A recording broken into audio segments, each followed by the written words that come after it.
बच्चो रात पोर अस 8वीं जमात सबक माश तुलर आज करो अमिक सवाल गोडनुक सवाल लैंगस्ट्रॉट हायु कित कन बनावना जवाब गो अत हाइवस मज फर हचवन चौकाटन पे बनावना तो यम चौकाट नबर तड़न तो बदलावन दुयम सवाल गो रन गनच राय किन मूज राय गो बादशाह रन गनच मूज आसान रात पूरा सबकस मज रन यह गनच मूज माश तुलरन कुछ मोल आसान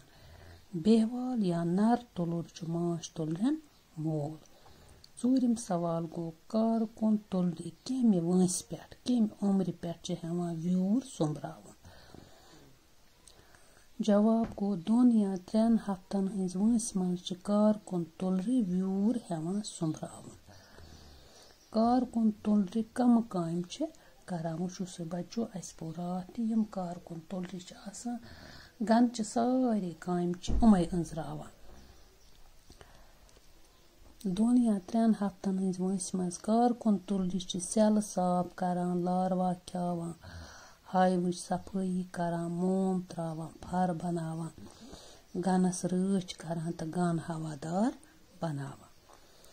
शेयम सवाल गो बेहवाल तुलर क्या बाजे गन मज कड़ित सन वो बच्चो अस पोर रात बेहवाल कह करान सिर्फ गनस मज गर्मी पैदा करान ये गनस मज खुराक कमी गम गन मज कड़ित शेरन माश तुलरन हुंद क्या फायदे यम माश दिवान यमिक वारिया फायदे यह माश सोन ब्लड प्रेशर कापि रटान काबू करान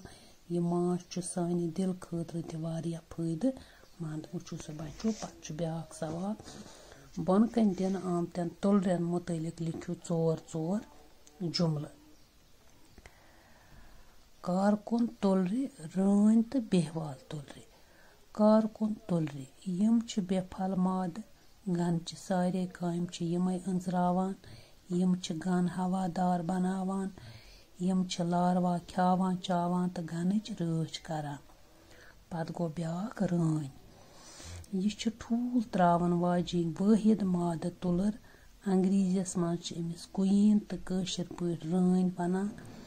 रन कॉलोनी हज मौज रन बाकी तुलरों खत बड़ आसान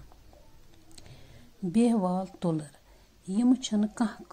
करान तवे वनान बेहवाल यम कायल यम रान हंद खत छुट आसान यम गनस मज गर्मी पैदा करान यम तमाम तुलरन हंद मल कम बेहवाल तुलर कारकुन तुलर बेफल माद सारे गन काम करान उमे कारकुन तुलर यम लारवा खावान चावान गनस रच करान सेल साफ करान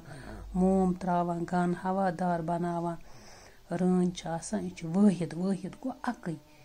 ठूल त्रावान वाजिन माद तुलर रन आसान अमिस अंग्रेजीस मज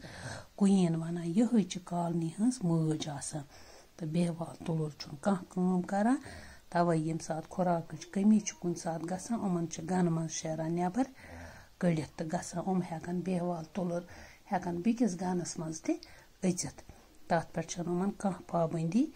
आसान सिर्फ अकै करान गनस मज गर्मी पैदा करान।